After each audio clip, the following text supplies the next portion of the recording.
So, hello and good evening, good morning, good afternoon, or whatever the time may be where you are in the world.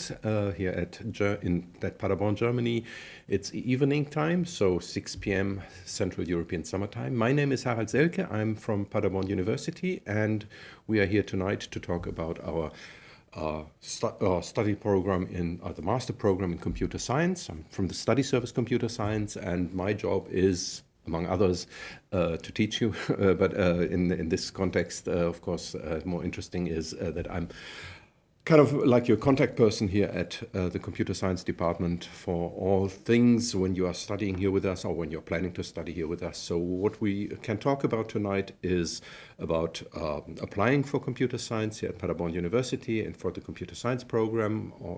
We can also, of course, talk about what to expect when you have already been accepted and maybe starting your studying with us, or are still considering studying with us in October, because in October is when our semester starts, when the lectures begin, and that might be your first semester here. We have by now sent out almost all of the reviews of the applications. So we received lots of applications, more than 650 applications, and we of course accepted some people, quite a few people in fact.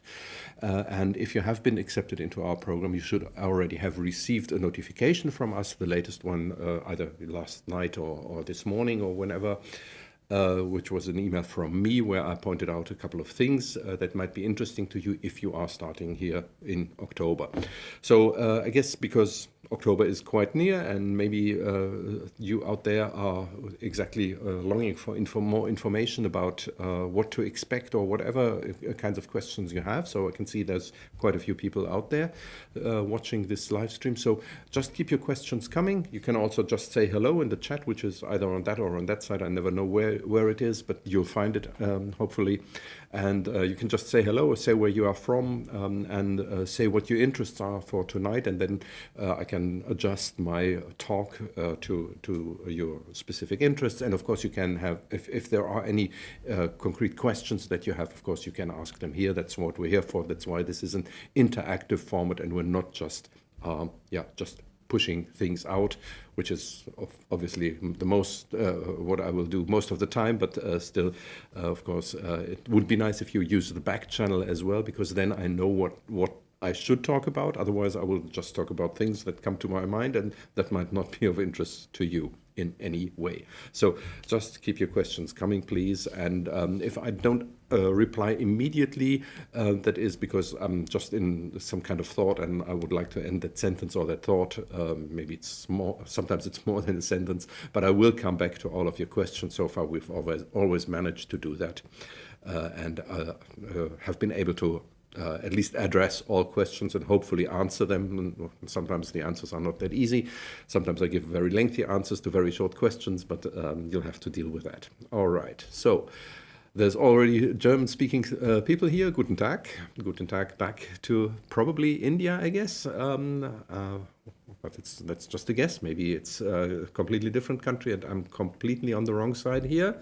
And hello, or hallo, as we would say in Germany, and you spelled it in the German way. So I'm assuming you're proficient in German already as well, at least to some point. Having said that, you probably know that you don't have to have any German language knowledge to come to us here at Paderborn University to study in our computer science program, because the computer science program is completely in English. And also at the university you will be able to do most things in English. There are some things that unfortunately you will have to have some kind of German knowledge, but with tools like Google Translate and cameras that translate text automatically, you will manage with those things as well, because some of our forms and the formal stuff is sometimes in German.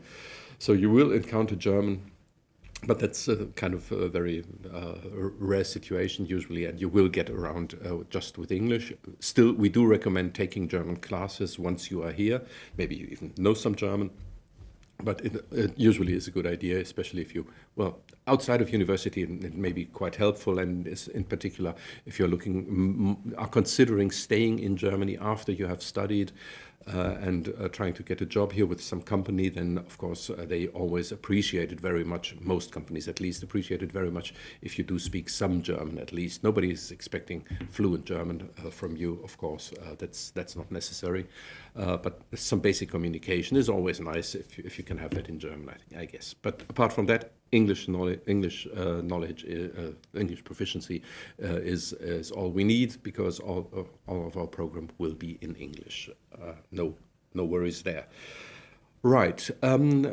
Just one organizational aspect around this live stream. We have these live streams usually once per month, with or two exceptions rather, and those are the September, so next month, and also in March, which is when we take a break from live streaming. So this is your last chance before the winter semester starts, before maybe you will start studying here with us, that you can ask your questions, and that I will be able to answer them via this channel. If you watch this after the fact and say, well, I would have had some questions, but I wasn't there for the live stream, you find lots of links below this video, and the first link goes to our study service website. And there you'll find the contact address and an email address where you can write your emails to. Usually email is better than trying to call us by phone. So I would recommend sending us an email, and then we'll address your questions, of course, as well. And then we can help you. Hopefully with whatever questions, whatever problems there are. All right, so there's the first questions already there, so I'll address them before I go on talking about stuff that comes to my mind. Hello, also to you. So this here is someone from India, obviously. Could you please let me know what other documentation formalities I need to complete after the enrollment process? For the enrollment process, I guess you probably already received an email by our international office, Mr. Tortzen, that is Matthias Tortzen. He has sent you an email with lots of information inside. And there it basically tells you about all of those things. The most important things, of course, are, well, first of all, you need to get going in your home country, obviously. So you need your visa and everything. I don't know much about that. So if you have questions regarding that, I would rather recommend going to Mr. Tortzen. I also mentioned in my email that I sent out last night. So that email only went to those people who have been accepted for the next winter semester here for computer science. And there I also mentioned his webinar that he gave. But apart from that, you should have already received that also in a different email. Right. So once you arrive in Germany, of course, you have to travel to Paderborn, and then you come to the university. And here you should visit the study. The service point, it's called. It's the service point. It's right in the center of the university, close to the main entrance. When you enter the university, you'll basically immediately stumble across it. I'll show you a little map of the university campus in a moment, and then you'll go there, and there you can get all additional documents that you need. Like, for example, there is a specific thing which is a transaction number that you need in order to get into the university systems to complete your enrollment, basically. And this transaction number will only be sent to you if you already have a German address, which most of you probably don't have. And so in case you don't have it, so once you arrive here, good idea would be to visit this service point, and then they will hand out this transaction number and the kind of a welcome letter to you, and all other information will be given in there. Apart from that, for all the other formalities, I'll talk about that in a moment as well. There will be the welcome days on the 8th and 9th of October. So ideally, you all are here for those welcome days. So that is before, at the latest, on the 8th of October, early in the morning. So arrive by at the latest on the 7th of October, late in the night, and then take part in the welcome days, and there we'll guide you through all the processes that are needed. There will be students from higher semesters there to help you, the kind of buddies or mentoring as we call it. There will be someone there, there will be students, our student representatives will be there, people from the university like myself will be from the university in general, but also from our Department of Computer Science like myself will be there.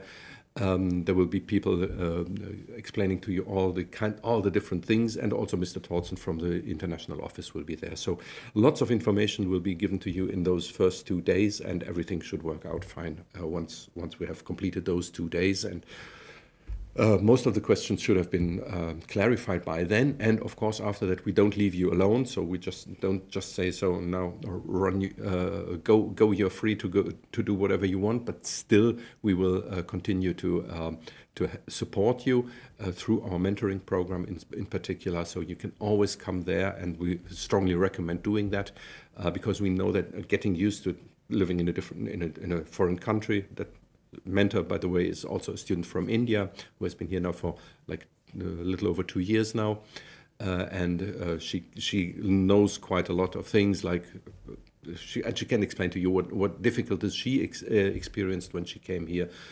From being at the university, but also from about accommodation, finding a job here, for example, if you want one, or trying to get one, where to find good food, and on all kinds of stuff. So getting settled in Germany, basically, this is something we won't leave you alone with, but there will always be continuing support while you're studying here with us. All right. Hello and guten Tag to you too. This is a question in German. I will translate it into English because we're doing this for the master program, because the master program itself is in English, and many of our viewers and also of our current students here and of our prospective students are speaking English. So we'll answer all of those questions in English here. For the dual master program in computer science, there is no dual master program in computer science. We don't have anything like that. So there's just the normal master program in computer science. And but if you want to get into the master program, you don't have to have your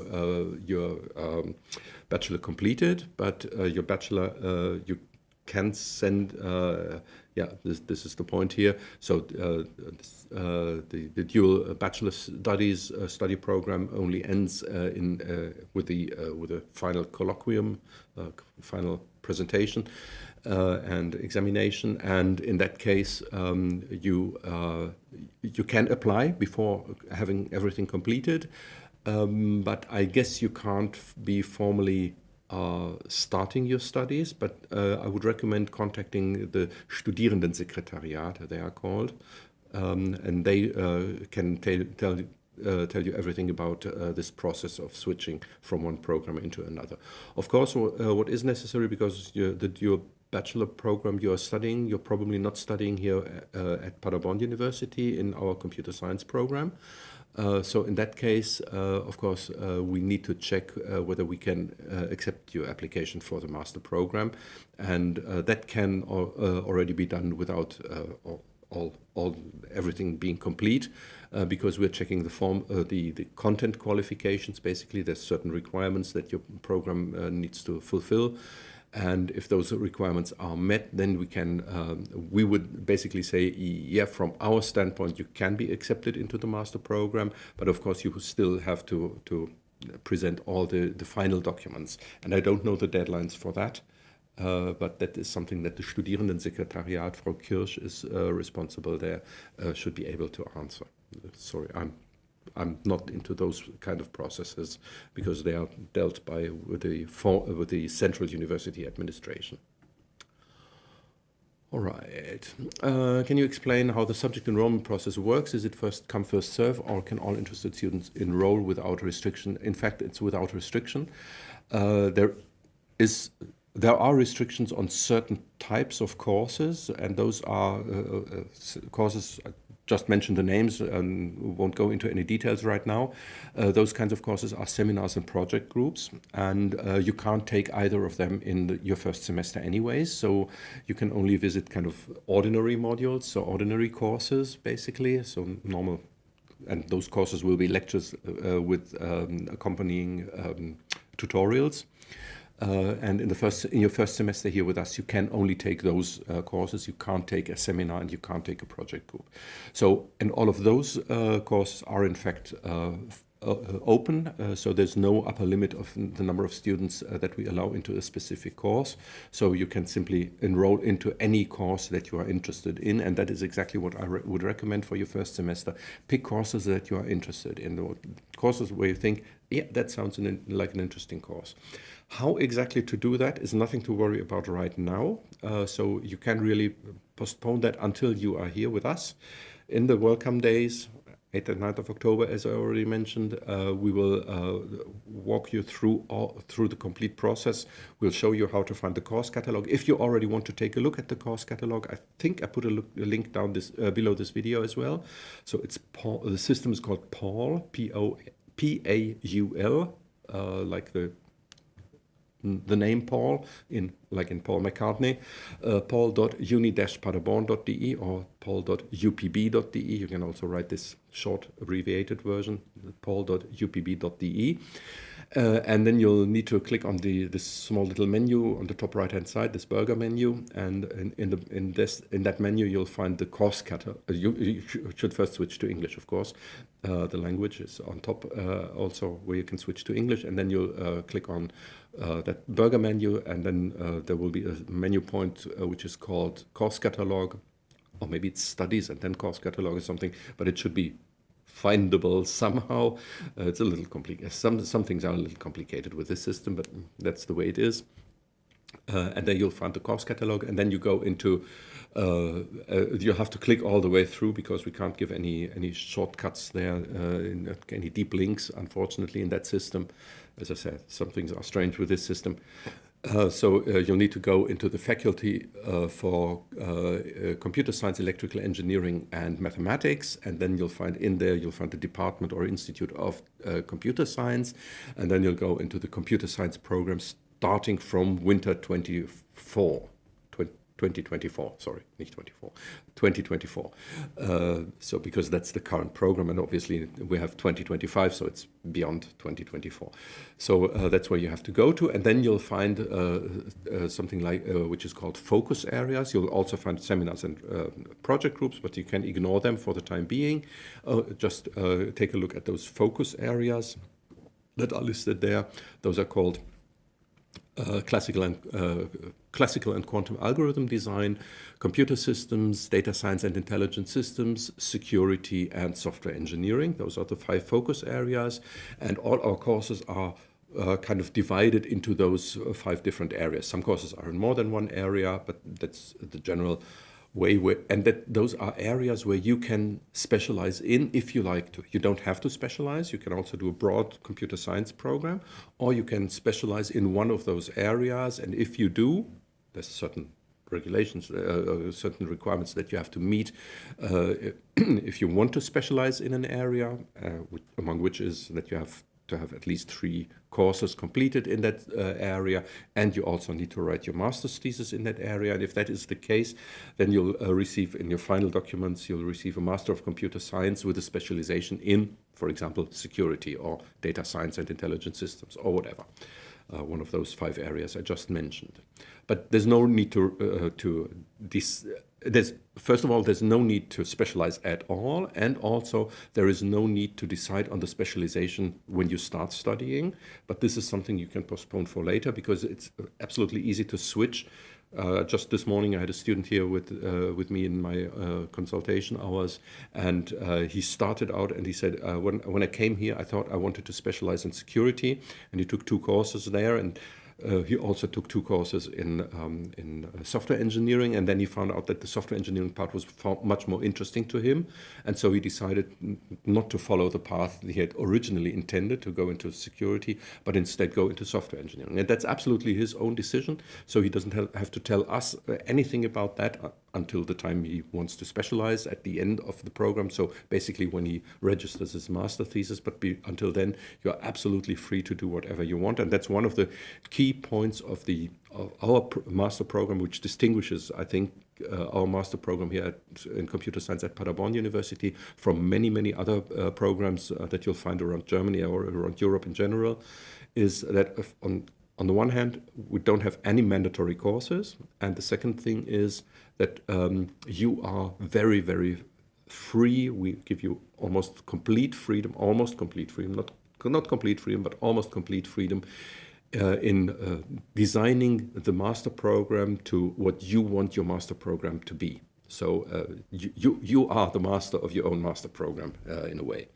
So I think that's something which is quite, I don't know if it's unique to us, but at least it's very rare compared to other many other universities. You will have different experiences than in this case here.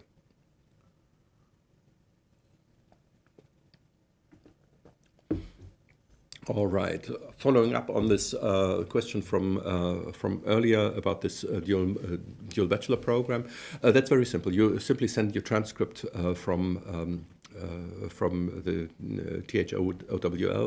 THOWL. You simply send the transcript as complete as it is to us here at the study service. As I said, link below this video to the study service, and there's the email address. You'll find there the functional email address, the first email address that is mentioned on that website. You simply send the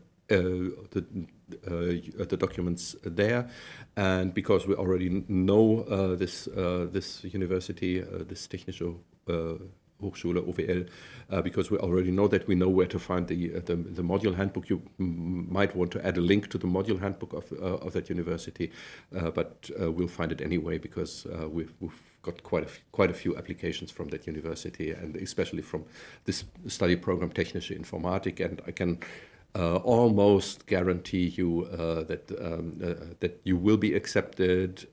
Your final grade must be 3.0 or better in the total grade, which is something you can't tell right now because you haven't completed your program, but maybe you can already have an idea how good you are in your program. And I can also promise you that there will be additional courses that you will have to take. Kind of Auflagen is what we call it in German. So you will have to take up to 3 additional courses from our bachelor program. There's no requirement to do them at a specific point in time, but at some point in time during your master program, you need to do them, and we always recommend doing them as early as possible. Not all modules are offered in each and every semester. Usually all courses, especially those ones that we make as Auflage, are offered once per year. So that's the way it goes. But I can, as I said, it's an informal statement now. Of course, I won't do any formal statements here via YouTube, but I can almost guarantee that that your application will be accepted if your grade is 3.0 or better on your final degree in the end. So. As I said, we'll check that, of course, but simply send the transcript as complete as it is to us, and we'll look through it, and then you'll get feedback within a couple of days, probably at a maximum a week after you send those documents to us. You will get the reply from us. All right, is class attendance mandatory in this program, or is it more flexible and self-study oriented? In fact, there's no attendance mandatory in most courses. There are a few exceptions. I already mentioned the seminars and the project groups. There is some kind of attendance required. But as I said, those are not in the first semester, and we can talk about that later on. But project group in particular is where you're working in a group, that hence the name, on a project, hence the name. So you're working with other people, and because you're working in a team, it's usually required that there's some sort of attendance on certain days where you are here and meet with the other people of the team, because we don't believe that these things can be done totally in virtual teams. So you will have to be here for those kinds of work, for example, and also for the seminar, because you have to give presentations in the seminar, and also you will be required to take part in the presentations of the other students, because it's not just about you presenting something, but it's also about discussing stuff. And so that means that in the seminar there is some kind of attendance. It's not strict attendance that you have to be there for each and every of the other presentations, but you should be there for most of the presentations at least. And because many of those presentations are done in a en bloc, so in 2 days anyways, so or even in 1 day sometimes, that would just mean that on that particular day or on those particular days you would have to be here and attend the seminar. And for the project group, it's usually because this project group runs over a full year, and that means that you have regular meetings. Of course, you can take vacation in between, but also it's just like in a real outside world job, where you would be able to take like 2 weeks vacation at some point in time, but after that you would be required to be back on the job again and meet with the other people again. But that's also very flexible, because usually those dates are agreed on by the project group themselves. So there's not the lecturer saying you have to be here on Wednesdays from 4 to 6 in the afternoon, for example, but they would rather say, okay, you are the group, you decide when you will have your shared the joint sessions where all of you will be there. And that's when, like in the Scrum method, for example, when you will have your Scrum meetings and all those things which will be going on then. In normal courses where you take part, so with lectures and tutorials, it's not required. We don't check any attendance in those courses.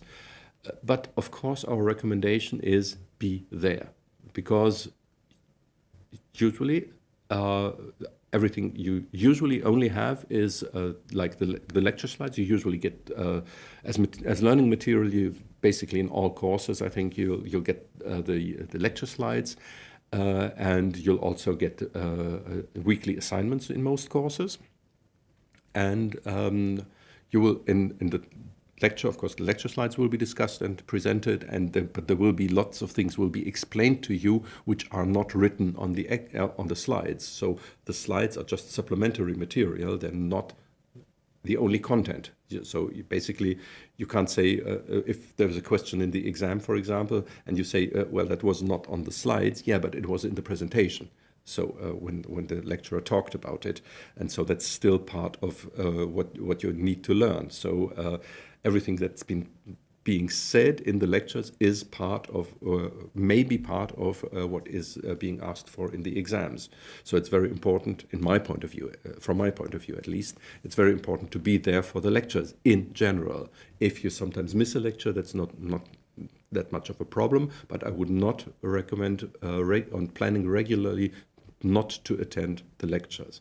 And the same goes for the tutorials, because in the tutorials you will be discussing those assignments, for example, and you will be better prepared for the exams if you take part in the tutorials. So strong recommendation is be there for the lectures in general. As I said, if you're sick on one day, if there's something, for some reason you can't go there, it's always possible, but then talk to your fellow students and ask them what has been said in the lecture. Maybe work together with other students on the assignments and see if you understood everything and if you understood everything correctly, and talk to the other students and to try to find out what you missed when you were not there. And also take notes during the lecture. Don't just sit there and listen to what the lecturer is saying, because you will forget things. That's perfectly normal. So go to the lectures and take notes during the lectures. And those notes are very valuable, because those notes contain what you make of what the lecturer says. And that is very, very important.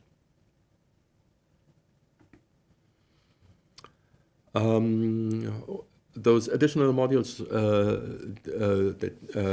there will be specific ones. There will be it will be data structures and algorithms. You probably had a course of data structures and algorithms, but that is from at least as to my knowledge from the program at THOWL, this has 5 credits and ours is 9 credits, so it's almost double the size.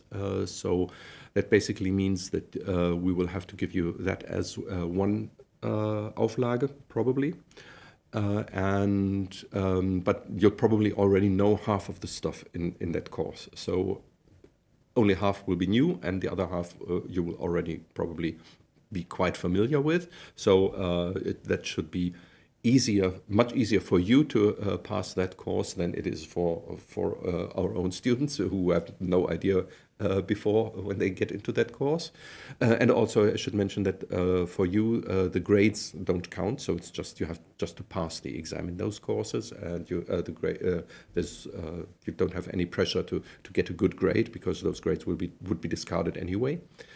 And the other one would be computability and complexity theory, so Berechenbarkeit und Komplexität, which is something that you probably did not have at all in your program. Maybe you had, I'm not quite sure, but I think in Technische Informatik at THOWL it's not there. And there might be a third course which I'm currently don't remember which it is. But that gives you a rough idea. So it's basically the most important part is the part of theoretical computer science, because that is usually what is not so much at the center of the study programs at Fachhochschulen, at universities of applied sciences. So that's basically where these Auflagen come from, these additional modules come from. All right.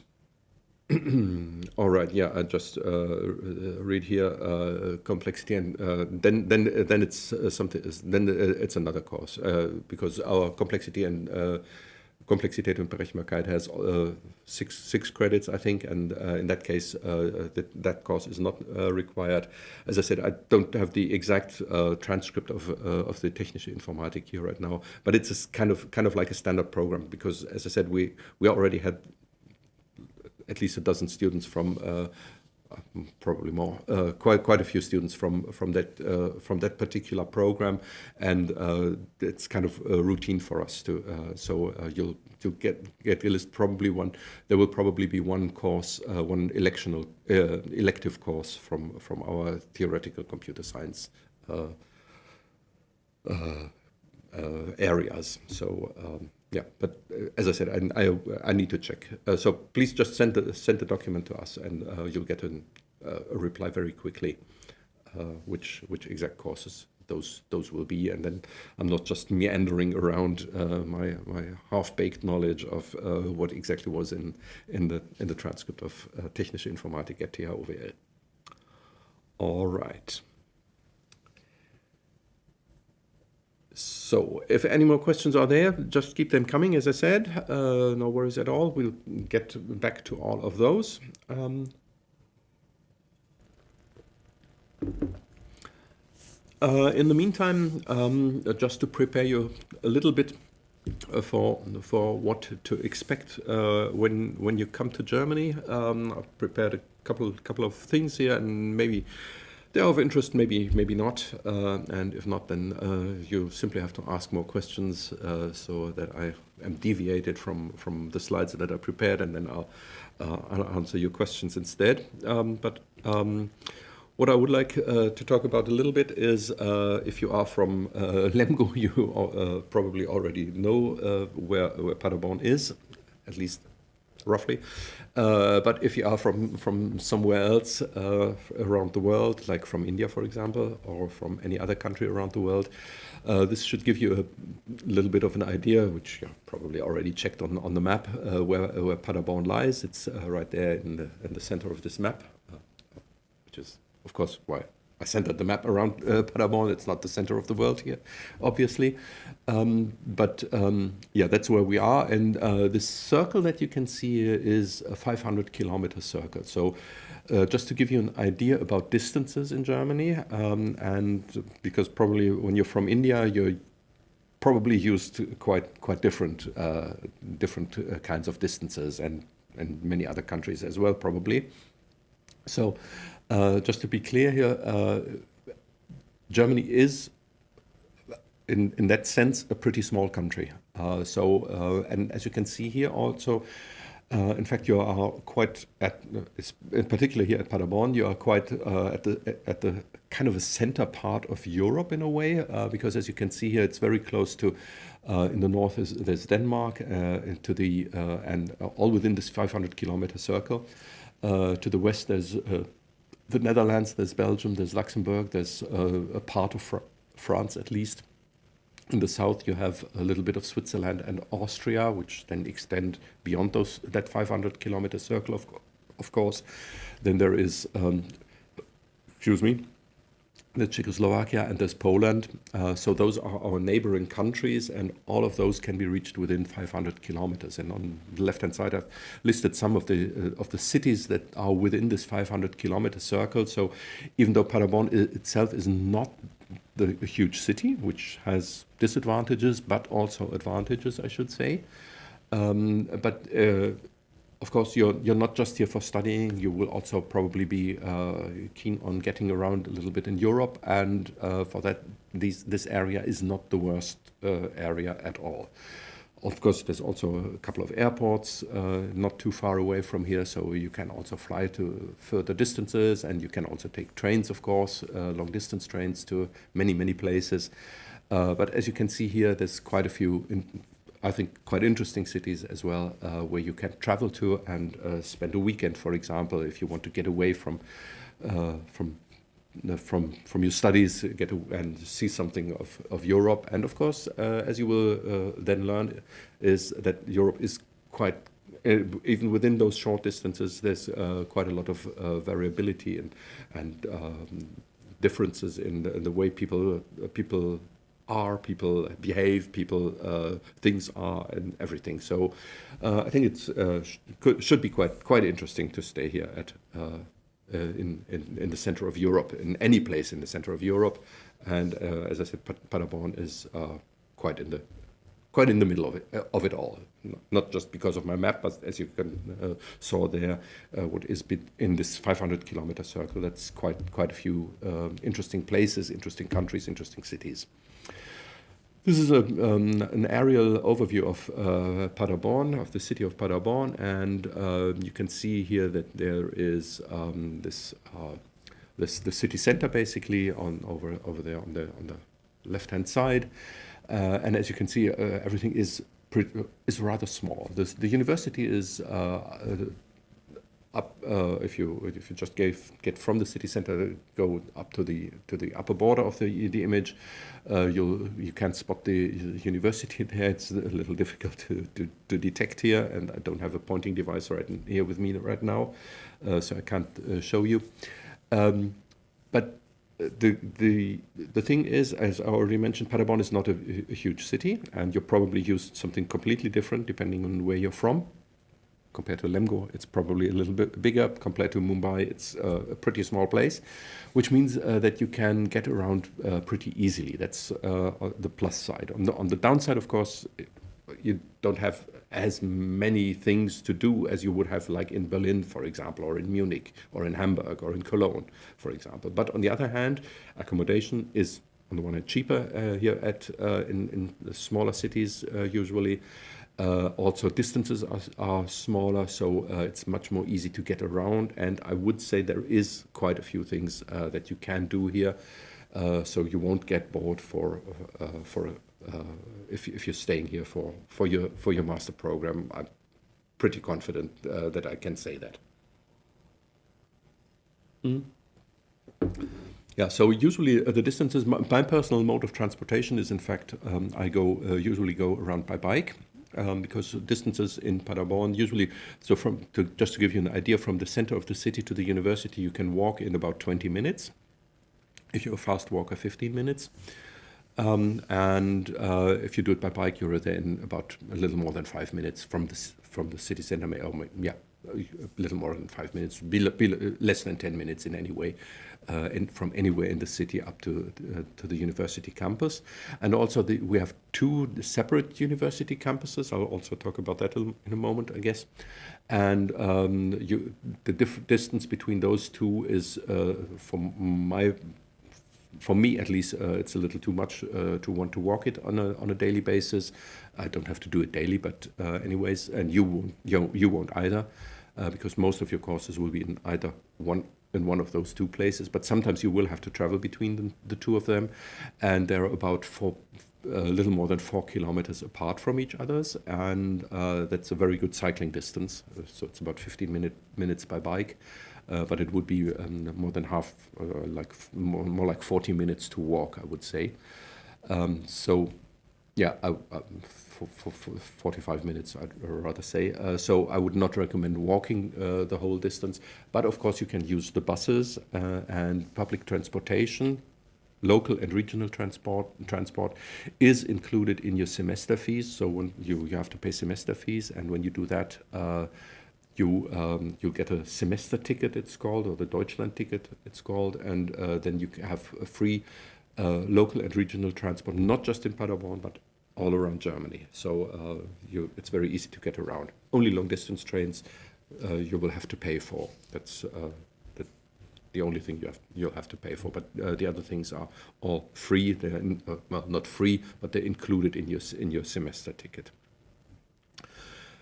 Paderborn, as I said, is not the biggest city. We've got around 150,000 people living here, and it's a pretty old city for German standards. It's been first mentioned like 1,200 years ago, so we're close to our 1250th anniversary in 2 years. So when you will still be studying here, probably when you're completing your master's thesis, then when the city just gets 1,250 years.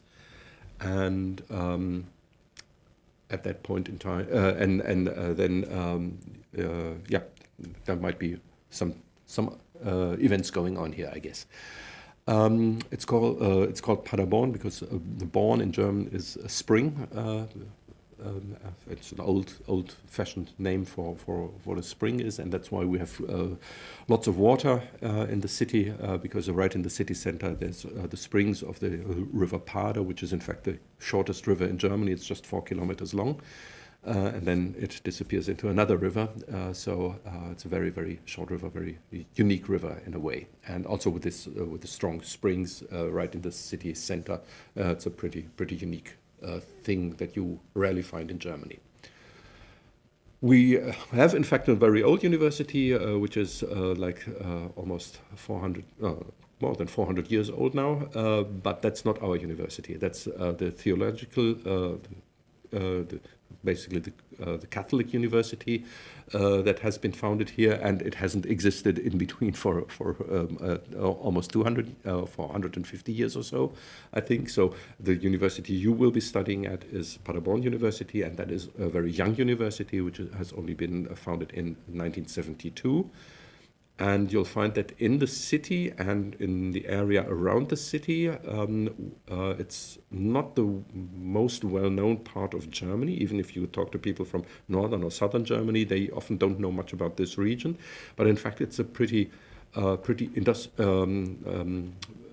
strong region when it comes to industries, to companies. So, and especially we have lots of information technology companies. There was one of the largest European computer manufacturers, Nixdorf, had its headquarters here at Paderborn.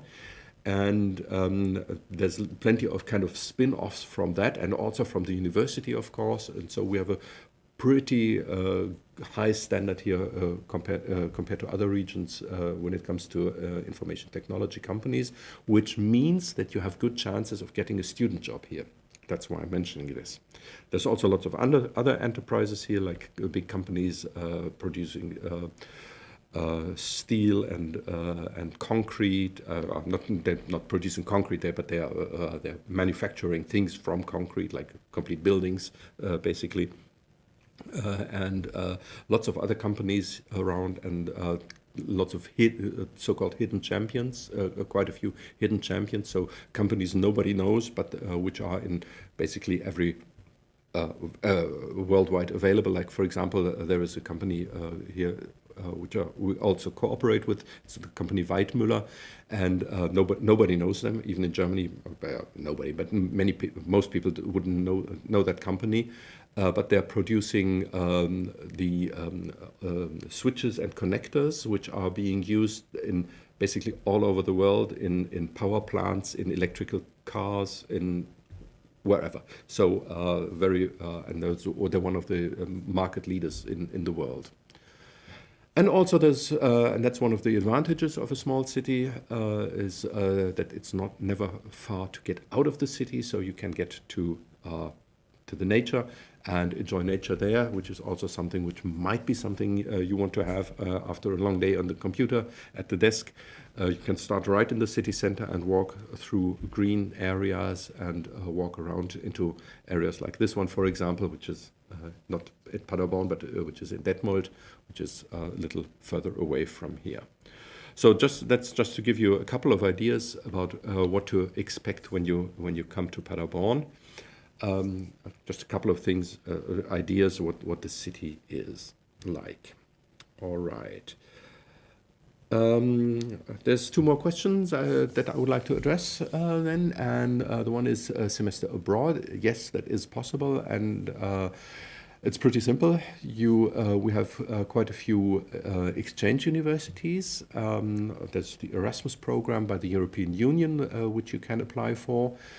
Usually it takes a lot of planning ahead, so usually you'll need to plan ahead about a year is the time span you need to calculate for that. So if you're planning you should immediately start in October planning your semester abroad if you want to go next year in October 2026. So that's about the recommended thing to do. There are other ways to do it, but that's usually what we recommend people to do. And then we have someone who is in particular who will care for you, organizing all of those things. So you make a learning agreement with them so that your courses that you take abroad can be recognized here at our university.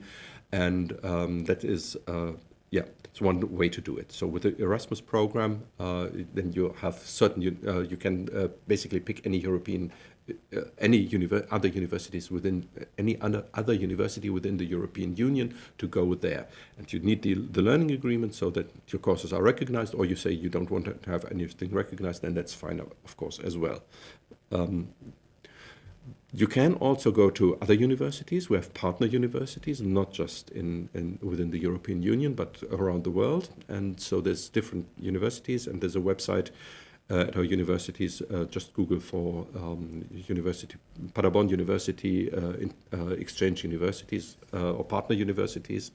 And then you'll find a map where all of those universities are listed, including all the programs which they are valid for, because some of only offer, we have only exchange programs for certain study programs, and some are for computer science, some are for media science students, for example, some are for business computing students, or for business students, or whatever.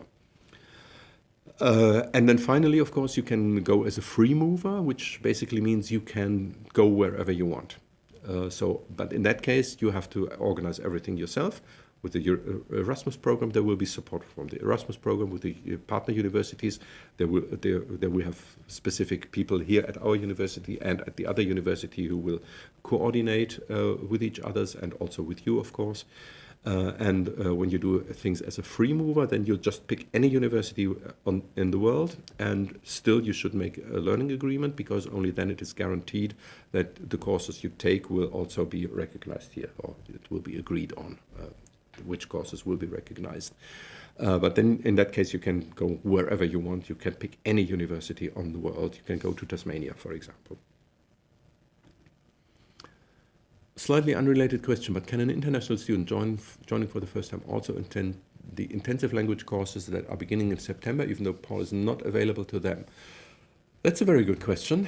I'm afraid I don't know, because if you are not yet student at our university, and you will probably not be able to register for those courses. There is a website for the German language courses. I don't have it handy, unfortunately. but there should be contact people mentioned on that website, and I would recommend asking them. And if you can't find any contact address there, then please send an email to the email address on our student study service website, Study Service Computer Science. First link below this video. That's the website, and there you'll find the email address. Just send an email there and just put that question in there again, and then I'll hopefully know who I can ask and who might give an answer to that, and I'll send that answer to you by email. But right now, unfortunately, I can't give an answer to that question. Yeah, my guess is that you would not be possible to take the courses before you are officially a student at our university. So that's probably not possible. You can still take a German language course once you are here, of course, from October onwards, which is then not the intensive course, but the kind of regular semester course. That will definitely be possible, but the intensive language course in September would probably not be possible. But as I said, if you can't find the information, just drop us an email, and I'll try to find out. All right. I'll continue with some information on Paderborn and the university, and specifically about the university right now. So I already mentioned that we have the main campus at the university, and there is a secondary campus, and in fact right now I'm sitting here at the secondary campus. The main campus is where you will find most of the university buildings, and this is what it looks like. And right there in the center, you can see this kind of like rectangle, four buildings in a rectangle from which everything else spreads out. And right there in the middle, that's where basically the center is. And also I mentioned earlier this service center, and that is also right there in the middle, where you can see this low-rise building, which is right to the right of this rectangle that I mentioned, and right between those, you'll find the main entrance and your main entry into the university, and that's where you'll find this service center where you can get all the documents that you still need and that you did not receive before coming to us. Also here, right next to me, this building, right, where am I? Right here, the first building here, that's the I building. So all our buildings are numbered with a letter, and that building has the letter I. And the I building is, among other things, handy enough. It's the international office is in there. So you'll probably have already had contact, if you have been accepted to our university at least. You will probably have already had some email contact with someone from the international office, probably either Suchi, me, or Matthias Tortzen. And they are in that building. So this is also a building that might be important to you. And then there is this white building in the slightly to the left of the center. It's closer to the top, not the ones right at the top. They're also white, but this longish white building there, that's the O building, and that is where some of the parts of the computer science department are located. The other parts are here where I'm sitting right now. I'll show you an image of that as well. And that's also where we will meet for the welcome days. And I'll talk about those in a moment as well. All right. So about the university, this gives a little better impression of what the university looks like. This is the kind of buildings. Most buildings look like this. So it's quite a bit of a brutalist building with quite a bit of concrete, and what's not concrete is glass, or sometimes steel or aluminum, I don't know, cladding the tower buildings, the staircases and lifts. And over here to the left-hand side, you'll see the Mensa, which is the cafeteria, and where you can get food and everything. So the university has around 16,000 students. So just to give you an idea about this of the size, it's got from all different kinds of subjects. So it's of course the technical programs like computer science, computer engineering, electrical systems engineering, civil engineering, mechanical engineering. Then there's the business department, which is the largest one at the university, including business computing. Then there's the humanities, and there's also the arts. So different areas, all covered at the university. As I already mentioned, it's been founded in 1972, and it's got two campuses. The main campus is the one I'm talking about right now, and the secondary campus will be mentioned in a moment. We have quite a good infrastructure, also compared to other German universities, in fact. With quite a bit of a comparison there. And we have plenty open working areas. There are, in particular, in the newer buildings at the main campus, and also in the secondary campus, you will always find a room, not a room for yourself, but a place where you can work. And usually there's not much going on, so you really have a quiet place. And there's also areas where you can meet as a group and discuss things and work on things together and everything. That's perfectly fine. Of course, there's Wi-Fi everywhere, but I guess that is standard nowadays across all the campus, the complete campus, and also including some of the student accommodation, if you are lucky to get a place in the student accommodation of the university. This is not managed by the university itself, but it's a kind of an institution attached to the university. That's the way only way I can put it, I guess. There's pretty good bus connections, and I'll talk about that in a moment as well. And also, as I already mentioned, it's close to the city center, like a 15 to 20 minutes walk from the city center up to the university. So you can walk there. Personally, as I said, I would recommend going by bike, but that's up to you. There's another impression of the university building. This is right here. This is one of the lecture halls you might have. No, you probably won't be in that one, because that's one of the larger lecture halls, and most of our computer science courses in the master program are not that large. But there are exceptions, so it might be that you will be in that building. But as you can see, the rest is quite a bit of concrete and glass. That's the way it is. It's, as I said, a quite new and modern university. This is the secondary campus, and here on the left-hand side you can see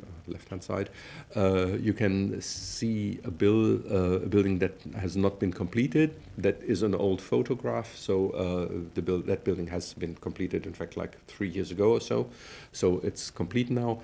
And as you can see here, this is just a much smaller campus. It's just this line of buildings, and not all of those buildings belong to the university.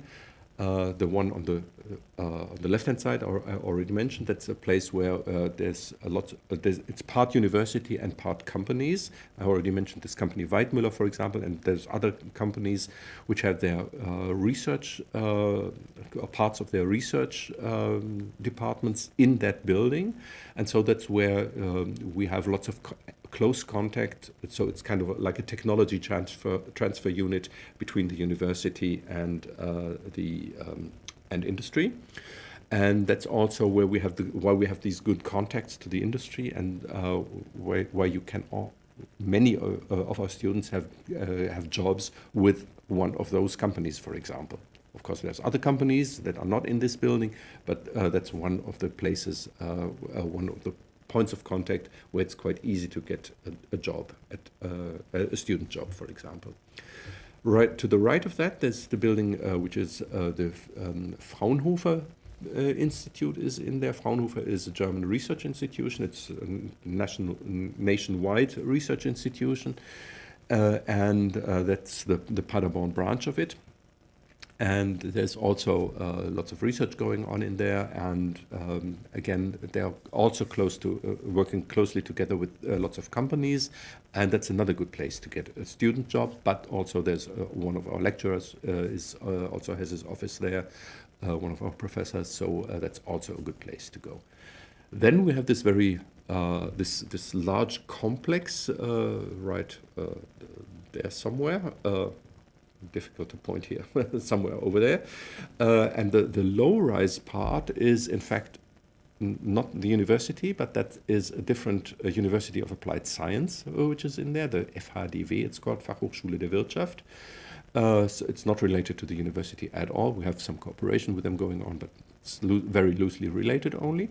Then this higher building, which is there, is also another building which has nothing to do with the university. Well, again, we cooperate in certain aspects, but it's a completely different entity. That's the Computer Museum, or correct name is Heinz Nixdorf Museumsforum, and that's one of the two largest computer museums in the world. So the other one is in Menlo Park in California, and this is a large computer museum. And if you are here for the Welcome Days, then we'll make a tour with you through that museum, because it's quite interesting, especially for students of computer science, of course.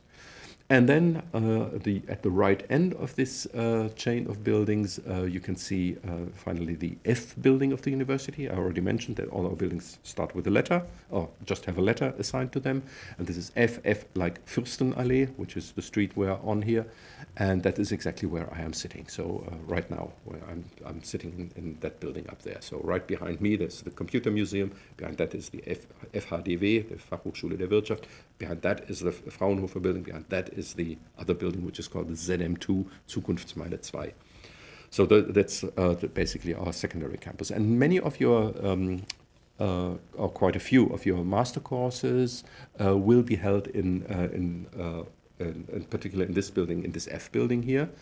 Some might even be in one of the other buildings, in the Fraunhofer Institute or in the ZM2 building, but quite a few courses will be in the F building. So, and as I said, this is, as you can see here, it's a totally different vibe from the way we are located here. Quite a lot of green around us. Right behind the building, there's the River Pader flowing. So the lake you can see there on the top right corner is in fact a lake formed by the Pader River. And so it's very easy to get out of the building here and get some, go into nature right behind the building, basically. And also, of course, we get our food here. There's a Mensa and a cafeteria here in the ZM2 building as well. And yeah, it's quite a good place for working, I think. And as I said, you sometimes have to travel between the two campuses, and that will then be possible by bus, for example, or by bike, as I prefer to do it. All right. Right, what else do I want to tell you? Yeah, there's another slide showing this our university campus. This time it's a map, and here I've put an arrow in there. I already mentioned this. There's this small. Is that an arrow? I can't.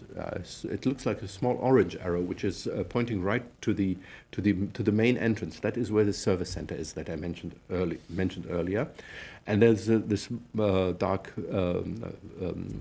what is it, purple arrow that I put in there, and that points right to the O building. And that is where we will meet for the Welcome Days, and that is also where some of your courses will take place, and where quite a few of our lecturing staff is located. So if you want to go to someone and talk to them and discuss things, then that's the place to go.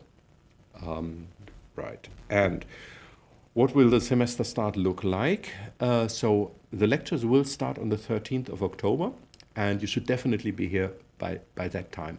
So if you can manage to be here by the 13th of October, everything is almost good, I would say. Ideally, you're here already a week earlier than that. So ideally, you'll be here on the 6th or at the latest end of 7th of October, because that's the last point on this slide. On the 8th, we will start with the Welcome Days, and the exact dates and places will be sent by the international office. But in the email I sent yesterday, I think I already sent the link to the program, which is still the old program, but it from last summer semester, but it will be updated in due time. So the important thing is 8th of October at 9:30 we will meet in the O building, and you'll find us there. That will be very easy to find then once you've located the O building, which was visible on the map before. And I hope you'll manage to find it, or otherwise you'll just send us an email and ask us once again, or you'll check the university map the university website, where they also have this map in a more detailed version, and you can simply download it and then try to find your way. And of course, once you are on campus, you can always ask other students, other people running around, where the heck is the O building? Can you tell me how I can find it? And people will be helpful, usually, at least if they know it themselves. Sometimes even our own students don't know where which building is. All right. As I already mentioned, or as we already discussed earlier, the courses will be in real life. No, I think we didn't mention it. We only mentioned that there is no attendance required. But this is important, that the courses will be in real life. So we don't offer any online courses. There may be online material available, but as I said, it's always only supplementary material. It's never meant as a replacement. So if you can't make it in time for the semester start, so if you're not here by the 13th of October, as I said, it's very, very strongly recommended that you are, because in this first lecture in the semester, there's so much information given to you. Like, for example, an overview of the contents of the course, lots of the formal stuff, like what do you have to do to register for the exam at the end? What will the exam look like? Is it an oral exam? Is it a written exam? What do you have to do in order to be allowed to write the exam? Because there's something we call the course achievement, which you have to, in many courses at least, not in all courses, which means that you have to do, in many cases, you have to do weekly assignments, and you need to get, you receive grades for those weekly assignments, and only if you have achieved a certain overall grade during the semester, only then will you be allowed to take part in the exam. So all of those things, and as I said, also an overview of the course content, of the lecture's content, will also be given in the first lecture. So it's very important that you are there, because otherwise you don't know which course you have picked and what the course will be about. And of course you need to do something to get access to the course material. And in order to get access to the course material, if you're not here for the start of the semester, you can contact the lecturers, but you will have to do that by yourself, and you'll need to check with the course catalog. We already discussed the course catalog earlier. Find the course, find the lecturer that is responsible for the course, and then contact the lecturer of those courses you wish to take, lecturers of those courses that you wish to take, and check with them, ask them in which way they can support you, because you will be a late arrival. And maybe they will say, sorry, we don't have, I just have the slides and that's all. Then you already know it will be quite hard the later you come. Usually, I would say, if you're, I'm always hesitant, but we always get asked this question: how late? What is the latest point when I can arrive? And from my point of view, there is no latest point when you can arrive. You can arrive whenever you want to. But if you arrive later than 4 weeks after if you arrive later than, say, 31st of October, I would say it's almost guaranteed that you will not be able to take part or complete or pass any exams in the first semester. If you are here by the 20th of October, it should be perfectly possible, because you just missed the introductory lesson, introductory lecture. But then it is your responsibility to check with the lecturers, with the tutors of the lectures, and also with your fellow students, to find out exactly what you have missed already after that first week. So that's very important. That up to you. We won't carry that information to you. You will have to go and try to find that information yourself. As I already mentioned, we are there for you. So if you arrive late, of course, you will have difficulties getting around campus, for example, find the right buildings and everything. And how to book courses, for example. That's also not all of those things are really self-explanatory. But that is why I would strongly recommend, very, very strongly recommend, when you arrive later than the welcome days, please contact us as soon as you are in Paderborn. Just drop us an email and say, sorry. No, you don't have to say sorry. You just say, I'm a late arrival. I wasn't here I couldn't make it for the welcome days, but I'm here right now. How can you help me? And then we'll establish a contact between you and our mentor will then basically do kind of a welcome days, personalized welcome days just for you. So of course it will be an abbreviated version. You won't have all the full experience, and of course you won't meet all the other students who start along with you, because we also have a social event included in those welcome days and things like that, so that you get to know the other students. And yeah, that's of course something you will have missed then, but still we won't leave you alone. And if you are, so that's why as soon as you arrive at Paderborn, you should definitely drop us an email and say, here I am. How can you help me? And then we'll do our best to help you get started here at Paderborn University in the computer science program, because we don't want to lose you after just a couple of days. We don't want to lose you anywhere along the way, of course, but that's not totally up to us. But we definitely don't want to lose you in the first couple of days here, or first couple of weeks. But just keep in mind, the later you arrive, the harder it will be to pass courses. It may still make sense to come to Germany. So that might still be a good idea, because then you can already get settled in Germany, and then you might already, for example, take a in this next semester break, you might then take one of those intensive language courses, because if you're already starting your studies in October, even if you don't take any courses, or can't pass any courses because you arrived too late, then you can still take part in the semester, during the semester break in any courses, in the language courses, for example. So that would still be possible. Yeah, so basically that's the most important information, I guess.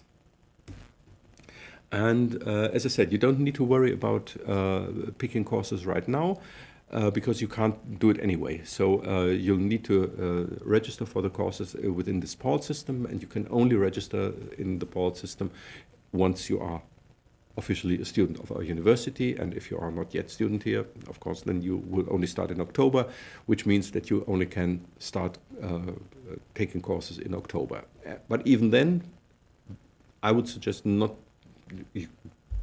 to browse through the course catalog and also through the module handbook, which is also linked below this video here. In one of the links here, you'll find the module handbook gives course descriptions, short descriptions of the contents and the learning learning outcomes of each and every course.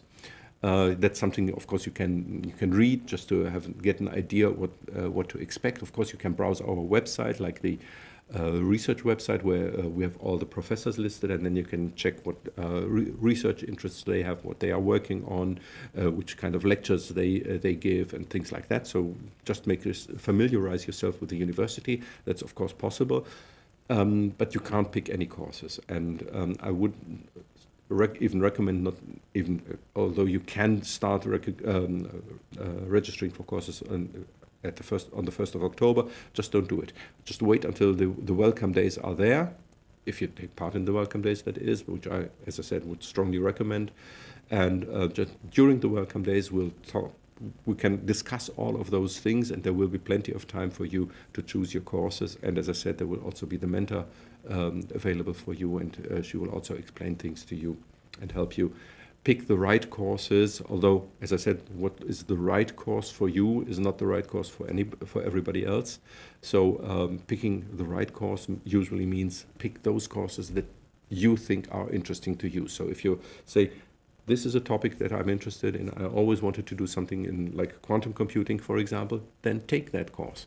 And don't take a course which someone else says, that's an easy course, you'll easily pass that course because, whatever, the exam is easy.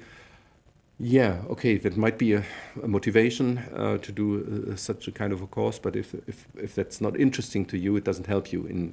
It might help you at some point to get your degree, but then you have done lots of courses which you're not interested in, and instead rather do something which makes sense to you. And what makes sense to you, as I said, is decided by you. So you can say, yes, I would like to do, for example, like to know lots of things about quantum computing, or I like to do lots of things about classical algorithms or graphics algorithms, for example, or I want to do lots of things in virtual reality and stuff like that, or I want to do lots of things related to security. or whatever. So definitely it's up to you. And as I said, just pick along your interests, pick your courses along your interests, like what your interests are right now, and then you might find out that other courses are even more interesting at a point in time, and then you can still switch. Usually, of course, you can't switch into another course during the semester, because again, then you will already have missed the first couple of weeks in a lecture, and then it will be very, very hard to understand anything that's going on in that course if you miss the first like 4 weeks or so. That will be very, very hard unless you have very good knowledge already from your bachelor program. Sometimes we have people who have already done like machine learning courses in their bachelor program, and we have a machine learning course in our master program. So if you had a good machine learning course in your bachelor program, it might be that you could still switch into go into our machine learning course in the master program even after 4 weeks, because your foundational, the background you bring along with you is so good. That's why we won't prohibit it, but it might be difficult, in particular if there is a course achievement with weekly assignments. Then of course you will have to work hard to make up for the weekly assignments that you missed at the beginning of the semester. So that's why it's always a good idea to start rather with more courses at the beginning of the semester, maybe pick 5, 6, 7 courses, but after a week, even after just 1 week, reduce it down to 5, because 5 courses is usually the recommended workload, and don't try to do more than 5 courses. I would never recommend doing that, because 5 courses really is enough, and is probably even too much for a student who is for the first time in a different country, in a completely different university system and everything. So don't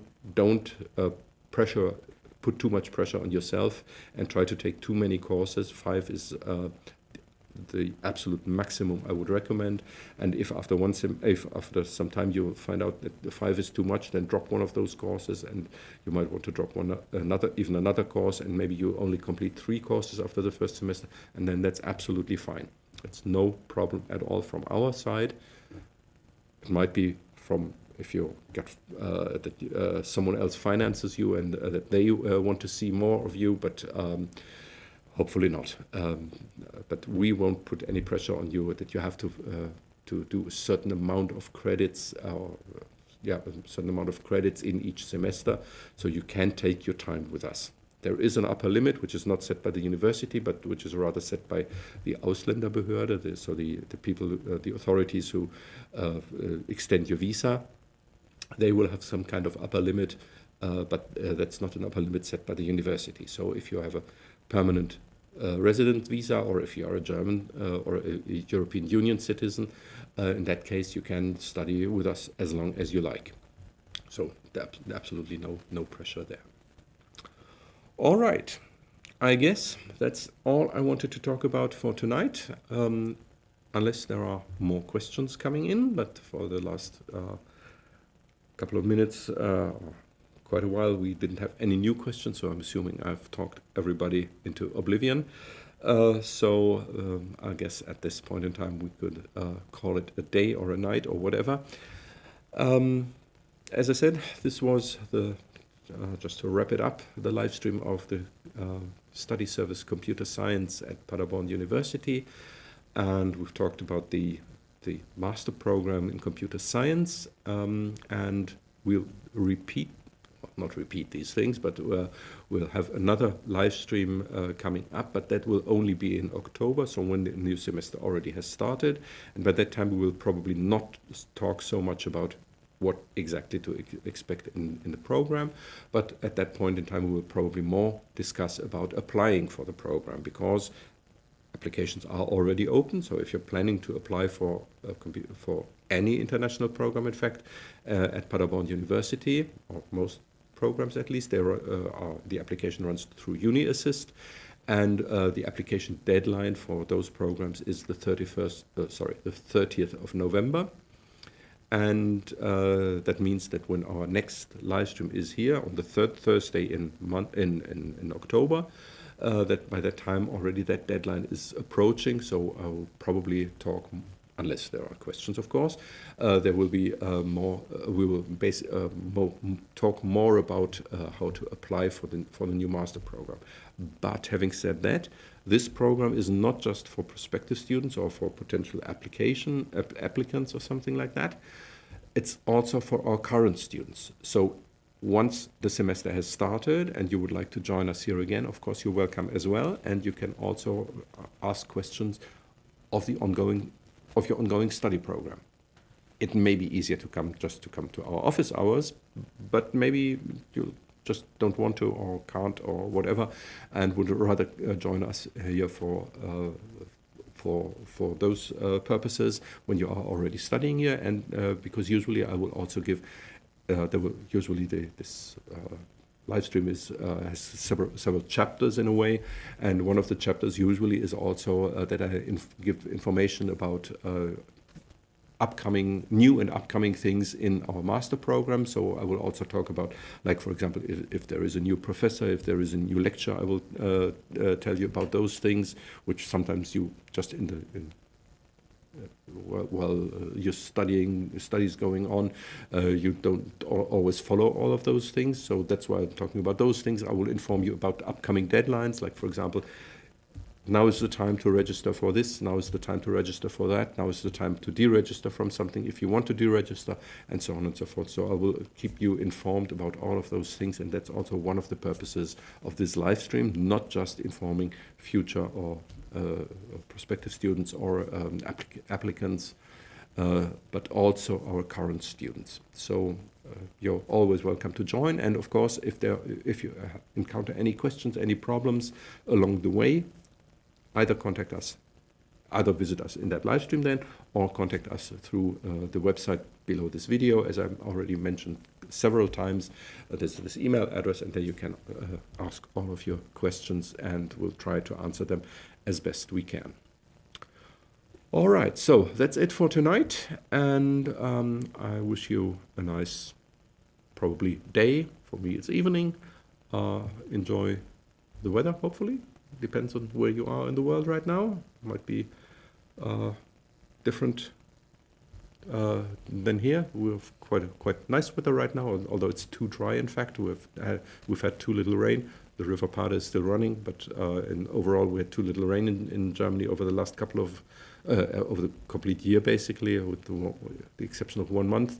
But still, it's quite nice summer weather. And also, that's something I should warn you about. When you arrive in October, it's still quite nice, but after that comes November, and November is dull and gray. So prepare yourselves for that.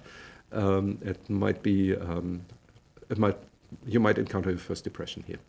Sorry, we can't help it. But you'll get out of it again, because next year will be coming, and then things will improve again. So yeah. All right. Yeah. Happy. I'm always happy if things help a little bit at least. And thank you for your feedback, of course. It's always nice to get some feedback and to hear if it is helpful. And of course, that's why I'm always asking for questions, because then I know that I hopefully can answer them, and then I know that I'm not talking about things that are of interest to nobody. All right, so then enjoy, as I said, the rest of your day. Enjoy your preparation for Paderborn University if you're coming to us in October. And until then, stay safe, stay healthy, and have a good trip to Paderborn, and I'll hopefully see you in October. Bye-bye.